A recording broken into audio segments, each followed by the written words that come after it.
é porque parece que nós não entendemos da situação que nós estávamos e a situação que estamos agora.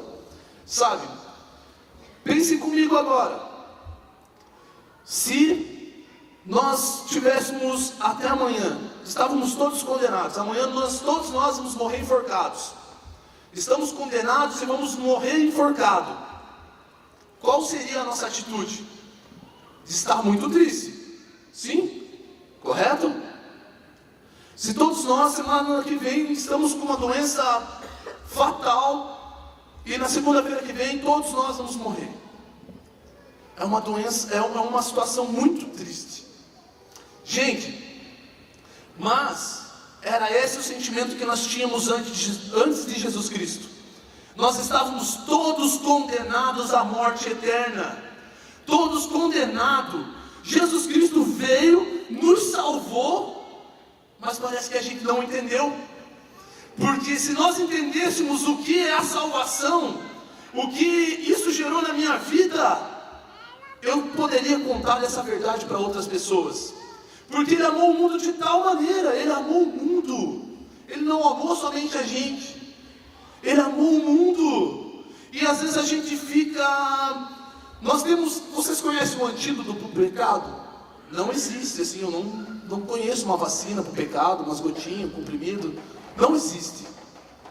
Isso não existe. E a vacina para esse pecado, o antídoto para o pecado foi Jesus Cristo na cruz. E nós somos as pessoas que temos esse antídoto, que podemos falar para as pessoas. Porém, nós pensamos, nós não entendemos a gravidade de tudo isso, e às vezes a gente se recusa a salvar essas pessoas, a mudar a vida dessas pessoas. Gente, tem uma palavra do Martin Luther King que cabe como uma luva assim para nós, sabe? Ela diz assim: eu não sei o que é pior, se é o grito dos maus ou o silêncio dos bons. Gente, o nosso silêncio é terrível. A gente tem poder de Deus para poder mudar vidas. Eu sou grato a Deus, grato a Deus, porque um dia uma pessoa falou de Jesus Cristo através de uma célula para a minha vida, falou para mim, e hoje está aqui, eu, meu pai, minha mãe, minha família, o meu bairro, gente, o pastor João sabe, 80% dos meus amigos se converteram. 80% dos meus amigos se converteram, porque um dia alguém arriscou me contar essa verdade que liberta. Contar essa verdade que liberta. E o que nos impede hoje de fazer isso? O que nos impede? A omissão da igreja tem nos matado. Sabe, a palavra de Deus fala que nós somos a luz do mundo e o sal da terra. E o sal que não salga, ele é insípido e é pisado pelos homens. A igreja, ela é muito rejeitada. Nós escutamos ontem, quem estava com a gente sabe. A igreja é muito mal falada na sociedade, porque nós não damos sabor.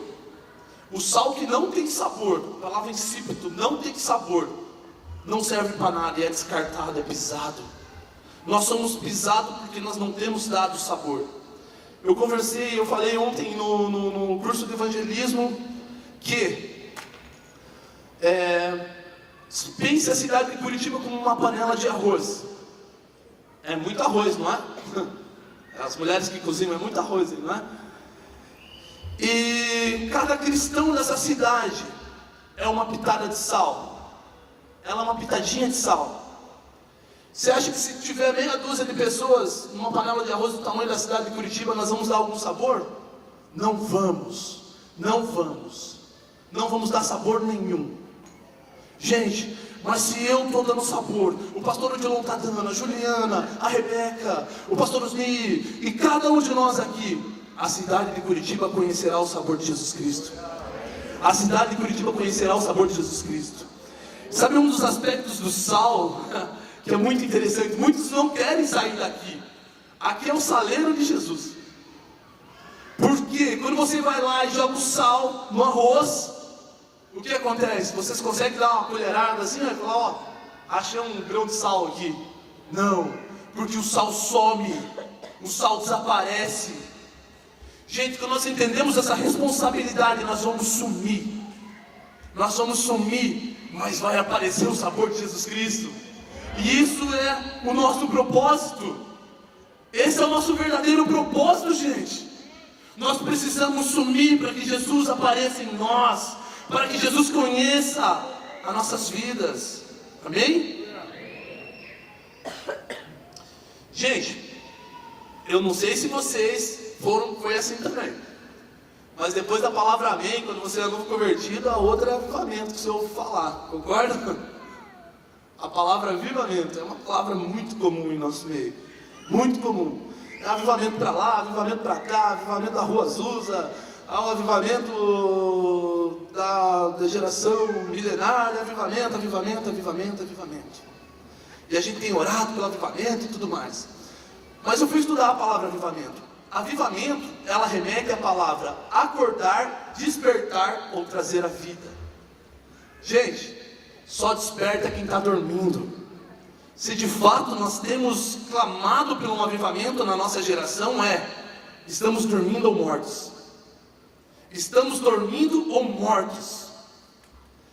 Você não vê a igreja apostólica clamando por avivamento, a igreja de Atos clamando pelo avivamento. As características eram outras. As características daquele povo eram outras. Eles não ficavam reunidos, oh Deus, faz de novo, avivamento. Não. Eles estavam no ápice do avivamento. Eles estavam acordados. Aquele ali era o princípio da igreja. Ali a gente via milagres. Ali a gente via aqui o tudo em comum dos apóstolos. Tudo em comum. Eu fui estudar. Era pelo fato do judaísmo excluir aqueles que aceitavam a Jesus. Eles tinham que viver em comunidades. E eles precisavam ajudar uns aos outros para que eles pudessem sobreviver. Então, eles, independente do que eles faziam, se eram carpinteiros, se eram médicos, se eram feirante, eles tinham tudo em comum. Eles trabalhavam com um propósito em comum para ajudar aqueles que necessitavam, para que a igreja prosperasse e avançasse. Gente, de fato, nós somos uma geração que, de uma certa forma, temos sido uma igreja, uma geração de pessoas egoístas. Por quê? Eu não posso generalizar também, mas um médico que se forma hoje, às vezes não é para que ele venha poder ajudar a sua sociedade. Às vezes é porque ele ganha bem. Gente, mas se eu entender o propósito, que seja, eu vou ser um advogado, vou ser um médico, o que for que eu seja, venha para ser honrado no nome de Deus, venha para ajudar a igreja a avançar. Esse é o verdadeiro propósito do tudo em comum. Amém? Gente, a igreja que não salva, tem uma ilustração bem legal. A igreja que não salva, ela é como um navio no aeroporto. O navio é bonito, não é? É bonito, não é? É forte, de aço, assim, comporta muitas pessoas. Concordam? Mas se esse navio não está cumprindo o propósito dele, para que ele serve? Para que serve um navio no aeroporto? Fale para mim. Para nada. Para nada. Se nós não cumprimos o nosso propósito, nós não temos utilidade. Não temos utilidade. Gente, sabe o sentimento a expectativa que eu tenho para a nossa geração, para a nossa igreja, para a igreja da cidade, que seja uma geração desesperada, que ela possa entender a gravidade do que está a sociedade, e de fato ela possa cumprir o seu propósito. Eu não estou falando para nós sermos os mártires, não. Mas eu estou falando para a igreja onde nós andamos, a gente venha manifestar o corpo, a gente venha manifestar a glória de Deus. Sabe, Paulo e Timóteo, se eu não me engano, em Antioquia, eles estavam fugindo da perseguição, eles foram chamados pela primeira vez de cristãos. Isso? Obrigado, pastor. Foram chamados a primeira vez de cristãos. Foi porque eles estavam num lugar e as pessoas conheciam eles porque tinha uma plaquinha aqui? Não. Foi por quê? Porque a natureza de Jesus Cristo se manifestava no indivíduo que eram eles. Gente, sabe, evangelismo, ele não é uma ação, sabe? Ela não é um evento que nós devemos fazer. Evangelismo, ganhar as pessoas para Jesus, é manifestar a glória do Pai que está em nós. Porque, sabe, Atos 2,47 fala que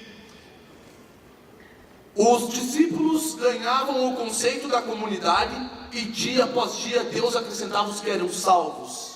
Gente, se nós tivermos a natureza de Jesus Cristo em nós, nós vamos manifestar para a sociedade e dia após dia Deus vai acrescentando aqueles que são salvos. Amém? Sabe, me perguntaram esses tempos qual seria a maior dificuldade do evangelismo ou da missão. Daí um menino falou, eu acho, nós conversamos numa roda de amigo na faculdade, eu acho que é a cultura. O outro falou, eu acho que é a língua, a linguagem, né? E eu pensei comigo, eu acho que a maior dificuldade hoje da missão, seja da missão transcultural ou da missão urbana, é os nossos parentes e vizinhos. Porque ali eles conhecem a gente. Ali eles sabem quando você está bravo, chuta o cachorro, briga com a mulher. Ali é diferente. Ali é diferente. As pessoas nos conhecem no bairro. Gente, mas eu tento formatar minha mente todos os dias para isso. A minha esposa e minha mãe sabem. Foram morar uns vizinhos novos do lado da minha casa. E todo dia que eu chegava do trabalho, eu ficava ali no portão ali para ver se conseguia puxar conversa com eles. Eu nunca fui lá e convidei eles para a igreja. Mas esses dias atrás, eu fui lá e falei, vizinho, tem um presente para dar para você e para tua esposa. Comprei 2 Bíblias, gente. Bem bonita, como se fosse para mim. E dei para eles. Mas não falei de Jesus. Só dei, falei, é um presente. Gente, ganhar o conceito da comunidade. Dia após dia, Deus acrescenta aqueles que são salvos. Ele sozinho falou esses dias, nós conversamos, ele falou, Christopher, você vai em qual igreja? Eu falei, vou na Batista Shalom, tá? Cara, eu quero conhecer, porque é diferente. Você nem me chamou, cara. Ele falou, você nem me convidou, mas eu tenho curiosidade de conhecer. Gente, nós temos que formatar a nossa mente. Quantas pessoas você cruza com ela no ônibus? Quantas pessoas? E a sociedade está carente de pessoas que as ouvem. Essa semana nós tivemos uma fatalidade na Fazenda Rio Grande com um menino que se matou. Gente, a depressão é a doença do século. As pessoas estão tão atarefadas com as suas atividades, com as suas coisas, que deixaram de ter um momento de reflexão, de escutar a Deus. E isso está matando o ser humano. Isso está deixando as pessoas doentes. Mas nós temos a solução. Nós temos a solução para isso.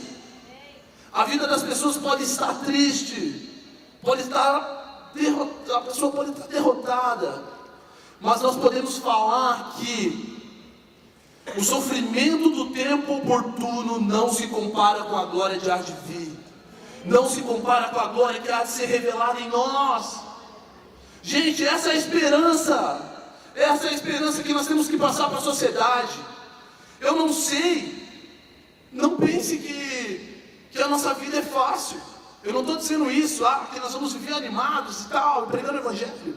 É difícil, nós passamos por privações, por dificuldades. Às vezes vem um sentimento de como que eu vou falar para alguém se eu estou mal? Mas a gente tem que ter esperança que o sofrimento do tempo oportuno não se compara com a glória de há de vir. Para mim basta, isso me alegra. Eu estava condenado, mas agora eu vivo porque Jesus morreu por mim. Isso que eu tenho que comunicar à sociedade. Fala, agora basta. Eu não preciso ter mais nada, porque a maior coisa que é a salvação eu já tenho. E ela é gratuita. Ela é gratuita. Amém?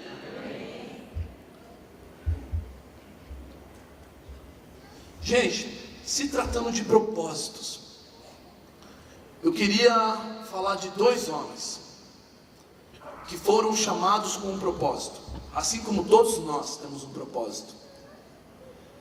Eu acredito nos dons de Deus, que Deus separou uns para apóstolos, profetas, mestres, evangelistas. Eu acredito nisso, mas isso não nos isenta da nossa responsabilidade, do nosso propósito, de poder anunciar essa verdade que transforma, essa verdade que muda vidas. Isso não nos isenta. Eu quero falar de 2 homens da Bíblia que tinham o propósito de manifestar a glória de Deus na sua geração. O primeiro deles é Salomão, filho de Davi, o rei. Um rei no Antigo Testamento, ele trazia a representação do próprio Deus. Ele trazia a representação de Deus, ele decidia. Era um Deus instituído por Deus.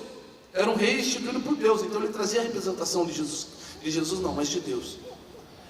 E outra pessoa que eu quero falar, o outro homem da Bíblia que eu quero falar, é o apóstolo Paulo.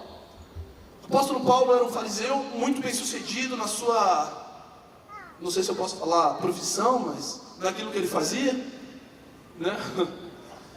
Mas ele foi chamado a ser apóstolo de Jesus Cristo. Apóstolo, isso é bem legal.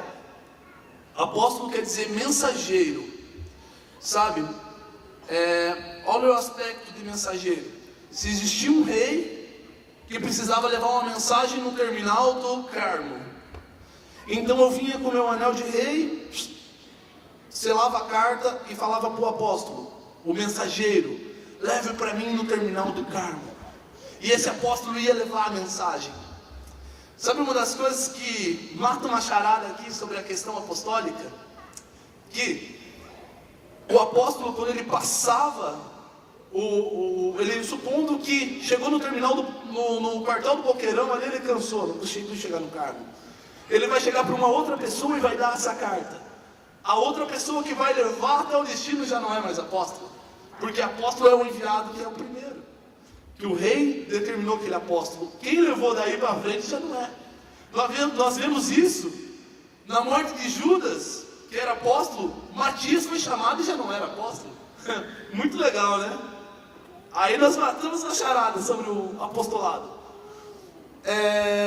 Então, é muito legal, me divirto isso.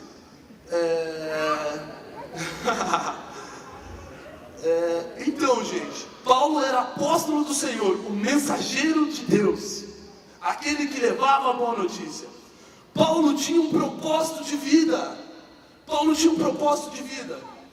Mas a trajetória de Paulo não foi tão legal como a de Salomão.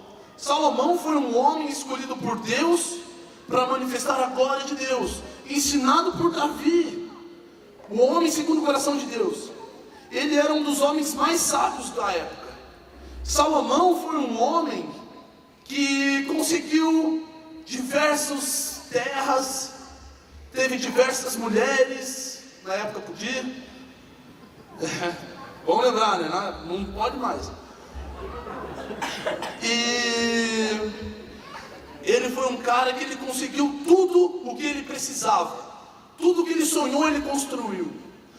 Ele construiu o templo de Salomão para Deus.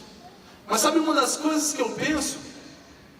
Gente, isso eu quero dar um entre parênteses e até trazer isso à tona. Às vezes, nós parecemos com Salomão, nós queremos tantas coisas e almejamos tantas conquistas, inclusive as nossas conquistas ministeriais.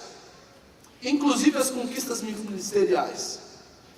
Mas é bom lembrar que às vezes nós fazemos as coisas de Deus para nós e não para Deus. A gente faz as coisas de Deus para nós, para realizar uma vaidade do nosso coração.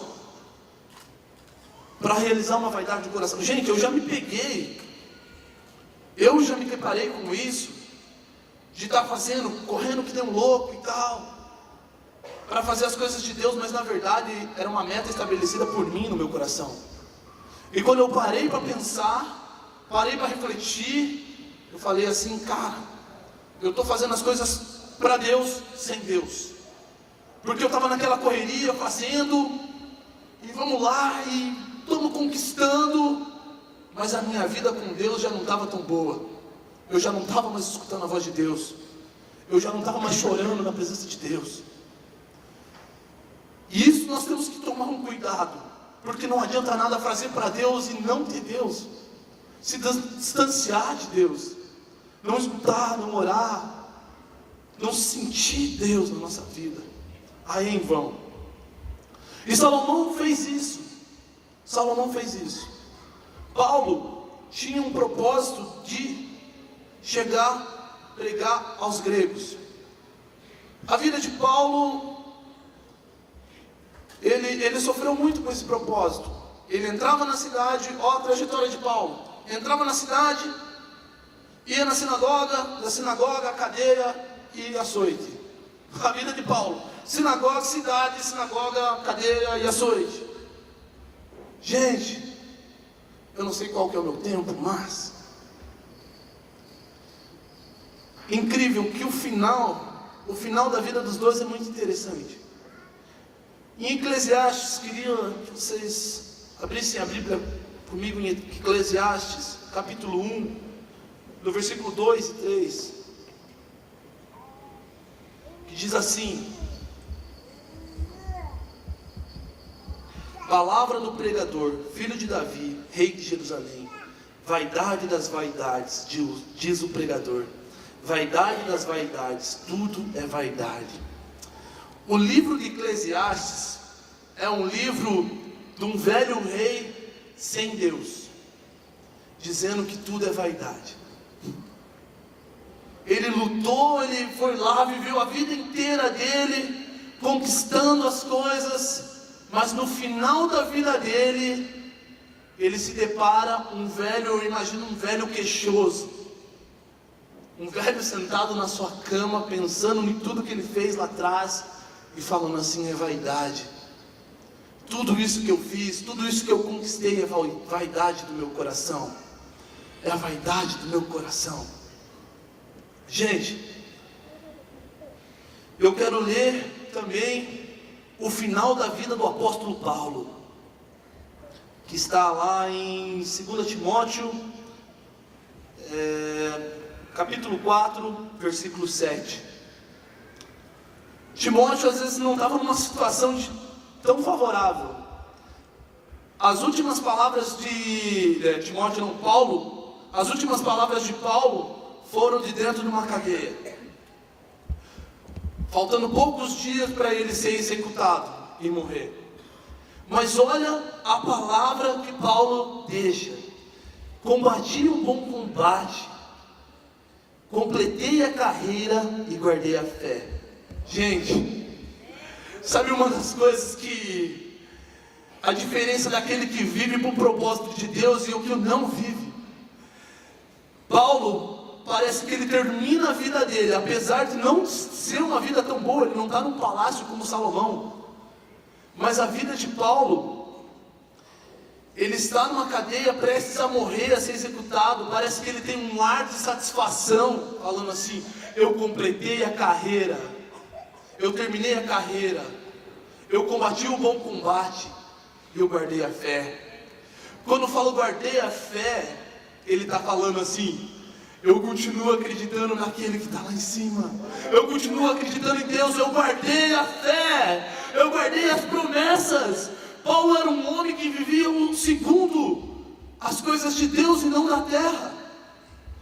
Vivia segundo as coisas de Deus e não da terra. Ele guardou a fé. Gente, isso é algo para nós refletir. Para nós refletirmos, porque qual tem sido o propósito da nossa vida? Qual tem sido o propósito? Pense comigo. Se nós morrêssemos hoje, está falando tanto de morte, né? Credo. Mas se nós morremos hoje, o que as pessoas falariam diante do nosso caixão? Ah, é um irmão abençoado, mudou a minha história, fala de Jesus. Ah, é um irmão fofoqueiro. Ah, ficou me devendo, né? O que as pessoas falarão de você? O que as pessoas falarão de você? Gente, isso é muito sério. Nós temos a oportunidade de deixar um legado na nossa geração.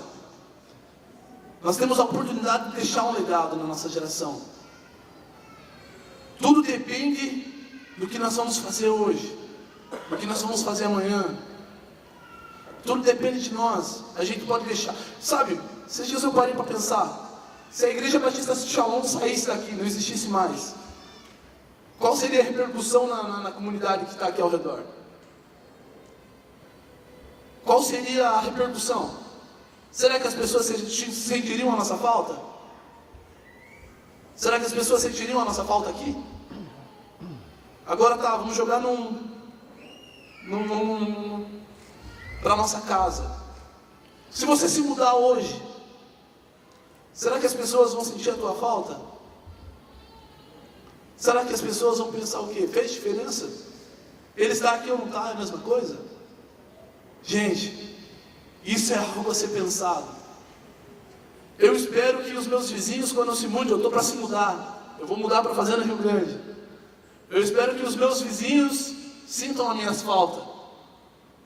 Porque eu me esforço para ser relevante naquele lugar. Os bêbados lá já caem tudo na frente da minha casa porque sabe que eu ajunto. Minha mãe sabe.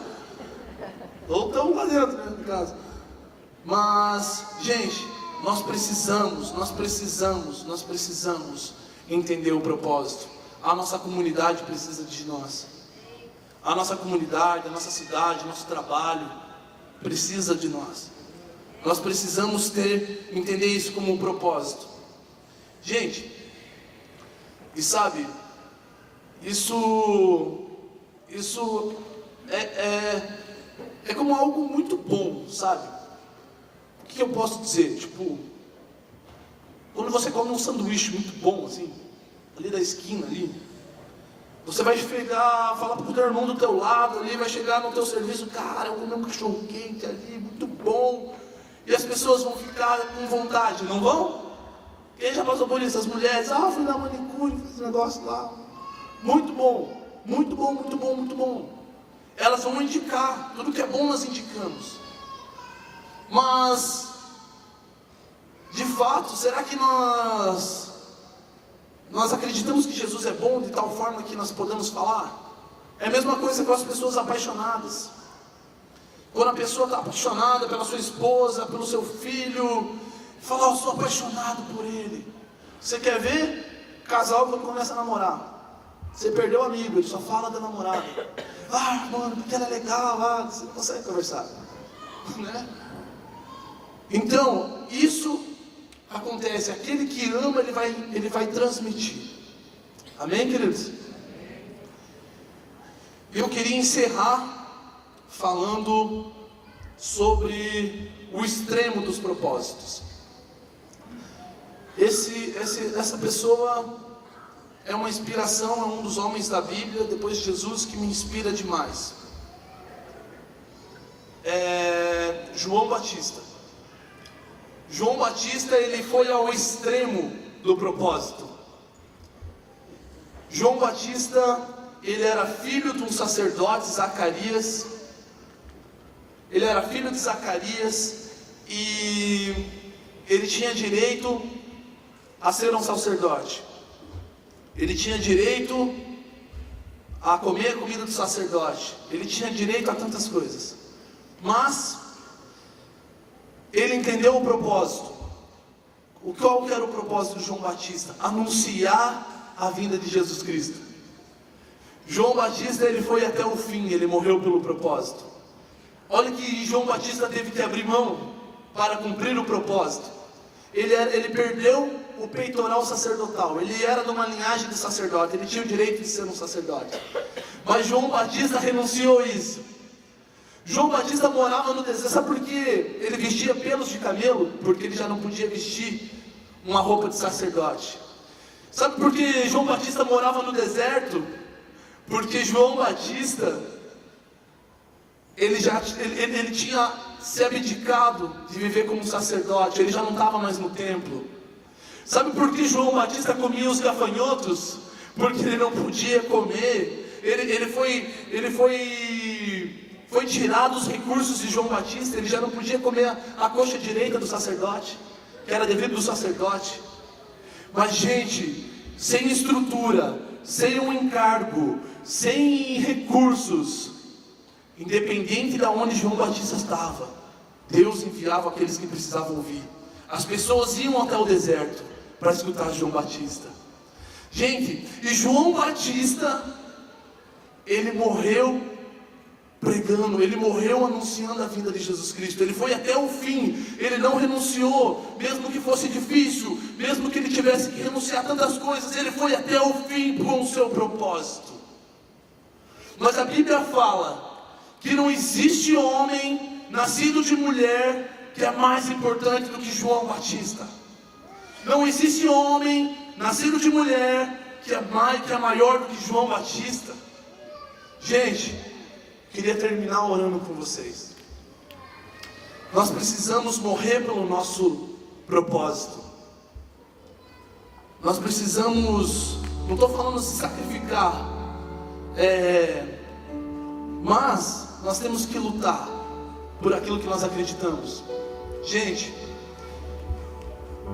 eu não sei quanto tempo eu vou viver, mas eu espero gastar minha vida pregando o Evangelho, amando o perdido. Eu espero gastar minha vida com isso. Eu espero morrer fazendo estratégia para ganhar meus vizinhos, para ganhar as pessoas no ônibus. Eu não consigo, eu não quero viver para mim mesmo e chegar no final da minha vida e ver que tudo é vaidade, ver que tudo que eu fiz é vaidade. Sabe, esse ano, no meio do ano passado, quando eu voltei para a igreja Shalom, eu tenho estado muito feliz por aquilo que Deus tem feito nesse lugar, porque os meus objetivos pessoais estão sendo realizados, mas eu me sinto parte, dono de tudo isso que tem aqui, porque eu trabalhei alguns anos aqui, eu ajudei nas células, e eu me sinto dono disso. E eu falava a Deus, eu ia ser consagrado, meu sonho era ser um pastor. E tem aqui os meus amigos que estão aqui comigo, eu ia ser consagrado um pastor. Mas chegou num retiro que foi fantástico, de carnaval do ano passado, tudo dando certo. Eu falei, não, cara. Meu propósito, eu tenho aquilo lá como meu propósito. A igreja Shalom, aquele povo é o propósito. Eu quero que aquele povo seja incendiado por Jesus Cristo. Que de fato nós possamos ser uma igreja para fora. Nós possamos ser uma igreja para fora.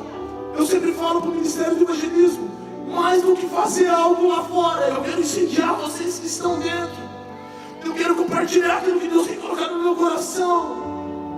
Gente, eu não sei o que vocês têm vivido. Eu não sei quantos de vocês se perderam no propósito.